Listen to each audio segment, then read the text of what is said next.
जय हिंद सभी को। बेटा आप सभी का हार्दिक अभिनंदन और स्वागत। और इस वीडियो में हम लोग डिस्कस करने वाले हैं कोटा यूनिवर्सिटी से रिलेटेड बहुत सारी चीज़ों को लेकर के। और मेरा उद्देश्य रहेगा कि लगभग सारे जो टॉपिक्स हैं आप लोगों के उनको कवर करूं इस वीडियो के माध्यम से। बेसिकली जो टारगेट है वो ये है कि आपके जो रिजल्ट्स वाला सेक्शन है उसको अच्छे से बताऊं मैं आपको। तो इसको आप लोग गौर से देखिएगा। और इसके अलावा जो बीए फर्स्ट सेमेस्टर के बच्चे हैं उनके सब्जेक्ट चेंज को लेकर के और एक लिस्ट और आएगी उसको लेकर के। और इसके अतिरिक्त एक और इम्पोर्टेंट न्यूज़ इसमें रहेगी वो ये कि क्या सीईटी के कारण टाइम टेबल में बदलाव संभव है। तो कुछ चीज़ें हैं जिनको लेकर के मैं आप लोगों के साथ डिस्कस करने वाला हूं। तो आप लोग इसको पूरे वीडियो को अच्छे से देखिएगा।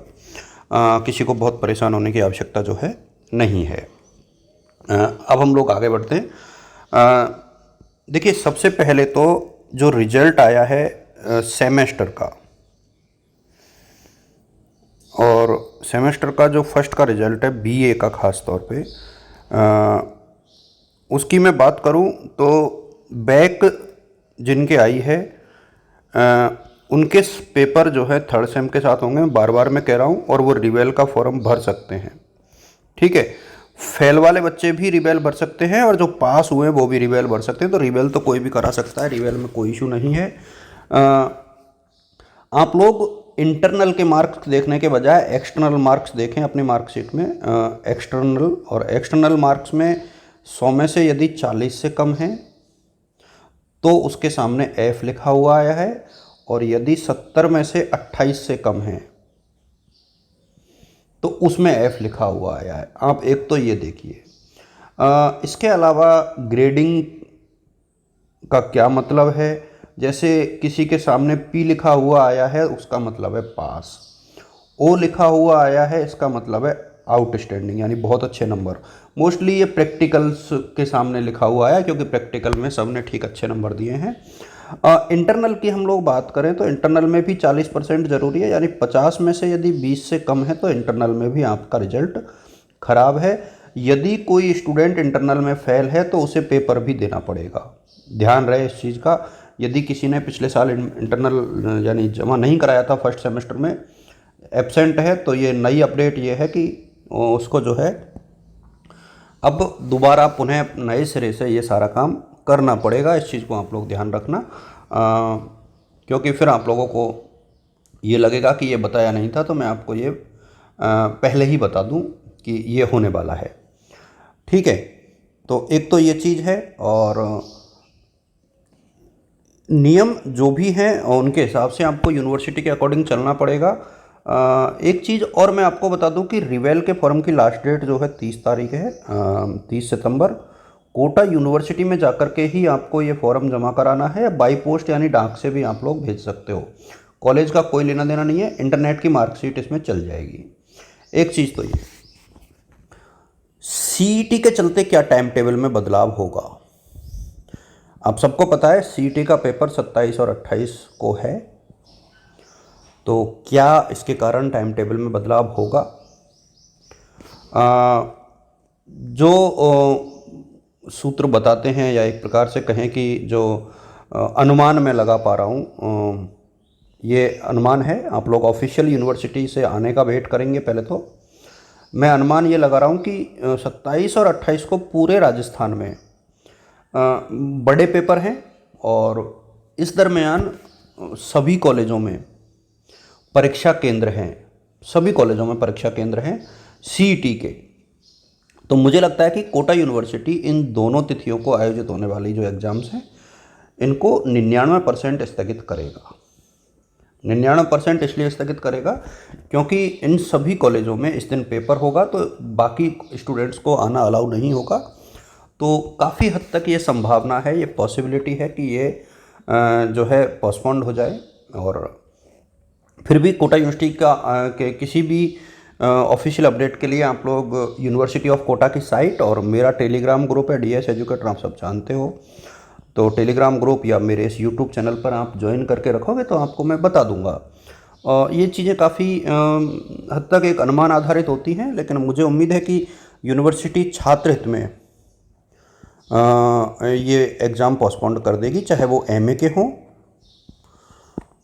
चाहे वो बीए के हों, किसी भी क्लास के हो, ये पोस्टपोन्ड हो जाएंगे। अच्छा, ये पोस्टपोन्ड हुए पेपर कब हो सकते हैं? मेरा जो मोटा मोटा अनुमान है, चूँकि 5 तारीख तक तो आप लोगों के पेपर चल ही रहे हैं, 4 तक सॉरी, तो मुझे लगता है कि 7, 8, 9, 6, 7, 8, 9 में कभी भी ये पेपर हो सकते हैं। मैंने संडे दिन नहीं देखा कि संडे कब का है, तो 7, 8, 9 में कभी भी ये पेपर जो हैं, जो पोस्टपोन्ड हुए पेपर है, वो हो जाएंगे।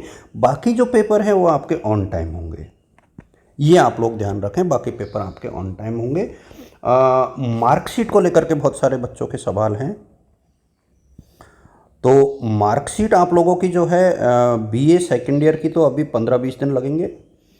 थर्ड ईयर की मार्कशीट जो है बीएससी और बीकॉम की और बीए की, मेरे हिसाब में अगले 5-6 दिनों में कॉलेज आ जानी चाहिए। अब ये हालांकि ये डिले हो रही है, अब आई डोंट नो क्यों हो रही है, बट डिले हो रही है, तो आप लोग वेट कीजिएगा और ये आ ही जाएगी कुछ दिनों में।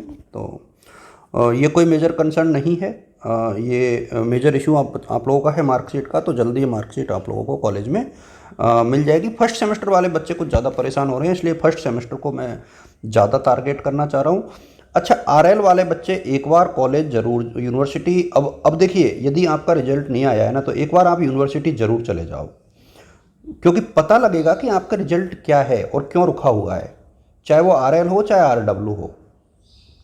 आरडब्ल्यू का मतलब तो ये है बेसिकली कि आपका कोई डॉक्यूमेंट्स कम है, कोई एक्स स्टूडेंट हो या ऐसा कुछ है। आरएल का मतलब ये कि हो सकता है कि असाइनमेंट के मार्क्स या किसी प्रैक्टिकल के मार्क्स आपकी कॉलेज से नहीं गए, तो उसके रिगार्डिंग आप लोगों का रिजल्ट रुका हुआ हो, तो आप लोग एक बार यूनिवर्सिटी जा कर के पता करोगे तो वो भी पता लग जाएगा। इम्पोर्टेंट क्वेश्चंस मैंने आप सबके साथ साझा कर दिए हैं, आप लोग देखिएगा। संस्कृत इंग्लिश के लिए बच्चे बोल रहे हैं, जो मेरे हालांकि कोई सब्जेक्ट रहा नहीं है, मैं कोशिश करूंगा अगले 1-2 दिन में इनके ऊपर भी आप लोगों के साथ कुछ चीज़ें साझा करने की, दोनों सब्जेक्ट में।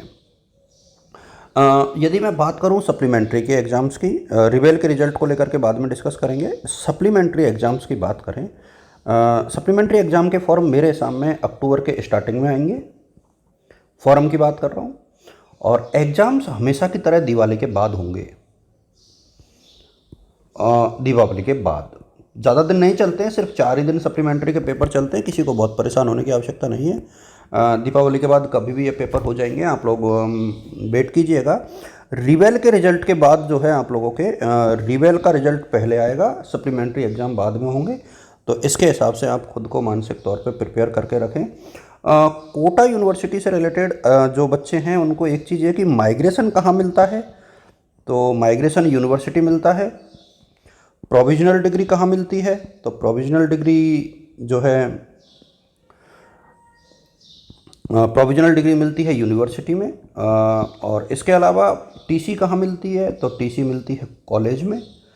मार्कशीट कहाँ मिलती है, तो मार्कशीट मिलती है कॉलेज में। ये कुछ सवाल हैं जिनके जवाब देना अनिवार्य है, क्योंकि बच्चे इन चीज़ों को लेकर के भी कंफ्यूज रहते हैं, तो आप लोग परेशान नहीं हो। प्राइवेट स्टूडेंट्स के होम असाइनमेंट को लेकर के अपडेट आऊँ, इसी वीडियो में मैंने काफ़ी चीज़ों को समेटने की कोशिश कर रहा हूँ। प्राइवेट स्टूडेंट्स जो हैं उनके होम असाइनमेंट अपने कॉलेज में जमा होंगे, यानी जहाँ वो परीक्षा दे रहे, ध्यान रहे, जहाँ भी परीक्षा दे रहे हैं वहाँ उनके होम असाइनमेंट्स जो है जमा होंगे। इसका आप लोग विशेष तौर पे ध्यान रखें। और टॉपिक आप अपने मन से सेलेक्ट कर सकते हो, जैसे पिछली बार किया था। फ्रंट पेज आप पहले की तरह बना लो, इसको लेकर के विस्तृत वीडियो में बाद में बना दूंगा। फिलहाल आप सभी के लिए इतना पर्याप्त है। और कोई आपका सवाल हो तो आप लोग कमेंट बॉक्स में करिएगा, मैं अगले वीडियो में साझा कर दूंगा। आप सभी को शुभकामनाएं, ऑल द बेस्ट और गुड लक। Thank you.